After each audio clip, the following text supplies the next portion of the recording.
Welcome to Culture Cafe, where I present a weekly rundown of literary, music, and film history.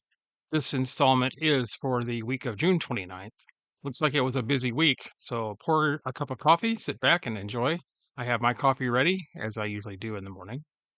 Each week, I try to cover a lot of history in just a few minutes. If you love the history that I present, hit the like button. If you want to be notified that when I post a new video, please subscribe. I really appreciate it. As I've said before, it helps both my channel and my serotonin levels. But before we start, I'd like to tell you about the sponsor of this week's video. The sponsor for today's Coffee Before Pants video is The Book Deal, Madison's premier place to find new and used books. With over 30,000 books in every category, you are sure to find your next book for your TBR list. I go there almost every weekend and never fail to find something to read. That's The Book Deal, 3822 Mineral Point Road in Madison, Wisconsin. They also have online shopping at thebookdeal.com. Also, a belated birthday to director, actor, and writer Mel Brooks, who turned 99 years old yesterday, June 28th. He is the mind behind such films as The Producers, Blazing Saddles, Young Frankensteins, and Spaceballs, in addition to many other hilarious films. A sequel to Spaceballs titled What Else? Spaceballs 2 is currently in development. From what I hear, it will also mark the return of Rick Moranis to the screen. All right, then let's dive into history for this week. June 29th, 1613, Shakespeare's Globe Theatre burned down after a cannon blast in a performance of Henry VIII went awry. Thankfully, a new theater was rebuilt in 1614, and eventually a replica appeared along the River Thames for modern Shakespeare lovers to enjoy. June 29th, 1975, singer-songwriter Tim Buckley tragically died from a heroin and morphine overdose at the age of 28. Buckley was a versatile recording artist whose work ranged from folk to avant-garde to funk and psychedelica, released 9 studio albums during his life. His son, Jeff Buckley, would follow in his father's footsteps as a singer-songwriter, though his life would also be cut tragically short, dying at the age of 30 from an accidental drowning. June 29th, 1985, Mick Jagger and David Bowie arrived at London's West Side Studios to record a spirited rendition of the Motown classic Dancing in the Street, first made famous by Martha and the Vandellas, but also covered by the likes of Van Halen and the Grateful Dead. The song was recorded by the duo to raise funds for Live Aid's Famine Relief Fund. Released that August, the single was an instant hit, topping the UK pop chart and hitting number 7 on the Billboard Hot 100. June 30th, 1911, Czesław Miłosz, a Polish poet, writer, and diplomat, was born in what is now Lithuania. Miłosz worked in Warsaw under the Nazis, but secretly helped several Jews escape from his government. In 1953, his book, The Captive Mind, discussed how captives behave under an oppressive government and criticized Stalin and all forms of totalitarianism. He received the Nobel Peace Prize in Literature in 1980. Czesław Miłosz died on August 14, 2004, at the age of 94. June 30th, 1917, marks the birthday of drummer Buddy Rich. Rich was an American jazz drummer, songwriter, conductor, and bandleader. He is considered one of the most influential drummers of all time. Apparently, Buddy Rich was short-tempered and prone to violence. Jazz drummer Billy Cobham said that he once met Rich in a club as a youth, asking him to sign his snare drum, but Rich dropped it down the stairs. Another example of an incredibly talented artist that in real life was, well, an asshole. June 30th, 1940, Brenda Starr Reporter, the first comic strip done by a woman, Dale, whose real name was Dahlia Messick, begins as a comic book supplement to Chicago's Sunday Tribune. Although Dahlia Messick retired in 1980, the strip continued to be printed with a different writer and artist. The strip was finally canceled in 2011.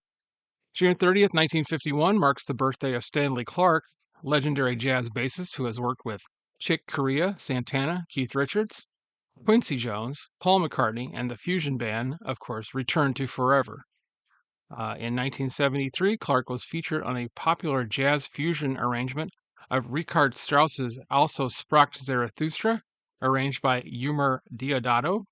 Diodato's version, titled Also Sprach Zarathustra 2001, became well known for its use in the film 2001: A Space Odyssey by Stanley Kubrick. Clark's electric bass is a prominent part of this arrangement, which also features Billy Cobham on drums and Ron Carter on bass.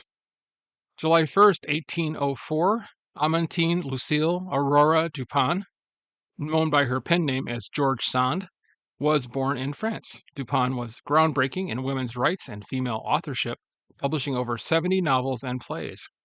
She also made waves for her many romantic affairs and her affinity for smoking in public, oh no, and wearing men's clothes, simply because they were sturdier and less expensive.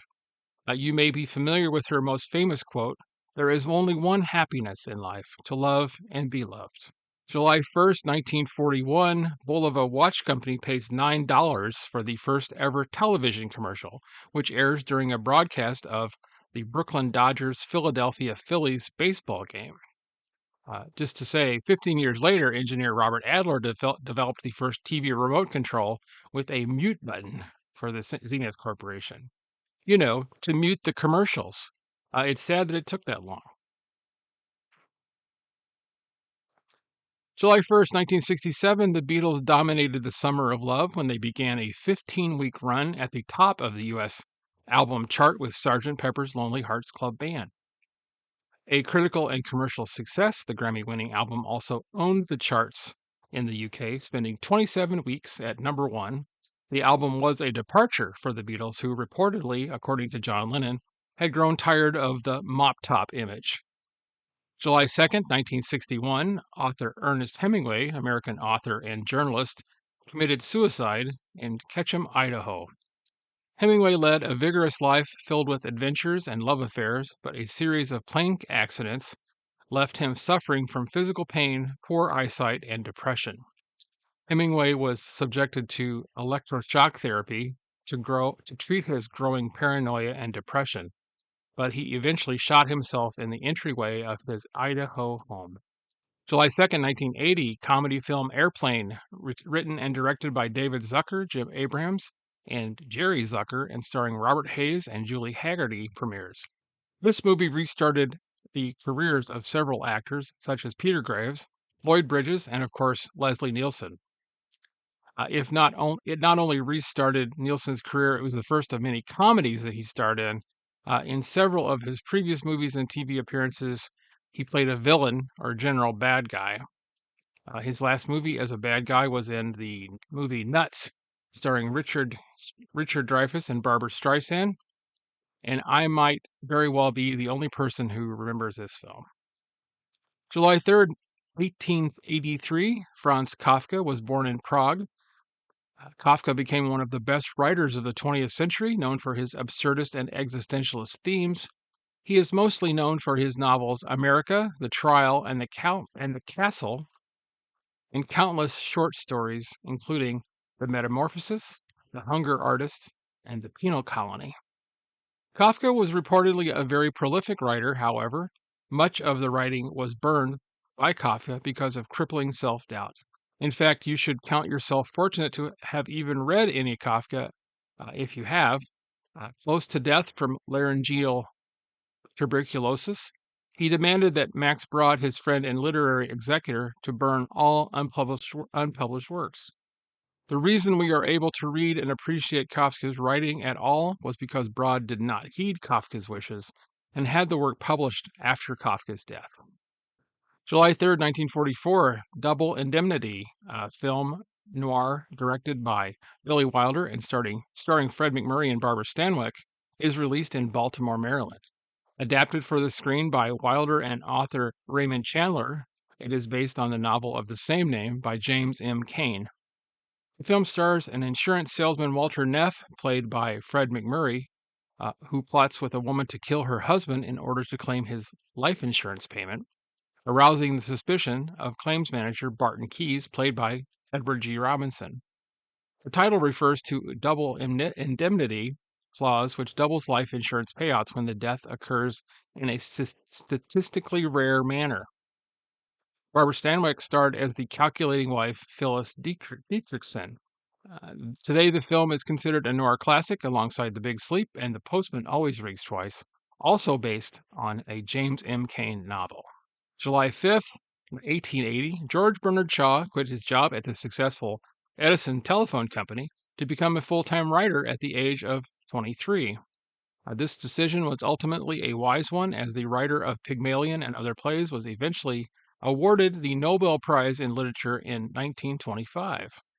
July 5th, 1969, the Rolling Stones gave a free concert in London's Hyde Park before an audience of 250,000 as a tribute to Brian Jones, who had died from drowning 2 days earlier. Wouldn't you have loved to have been at that concert? Mick Jagger read an extract from Percy Bysshe Shelley's Adonis and released 3,500 butterflies. It also marked guitarist Mick Taylor's debut with the Stones. That about wraps it up for this week. I will be back next week with another cafe culture video for the week of July 6th. I hope everyone has a safe and restful holiday and they wake up on July 5th with all their fingers intact. I want to thank again the Book Deal for sponsoring my endeavors, my wife Valerie, and my friend Edmund for their moral support and cheerleading. And don't forget to support your independent bookstores and local public libraries. Until next week.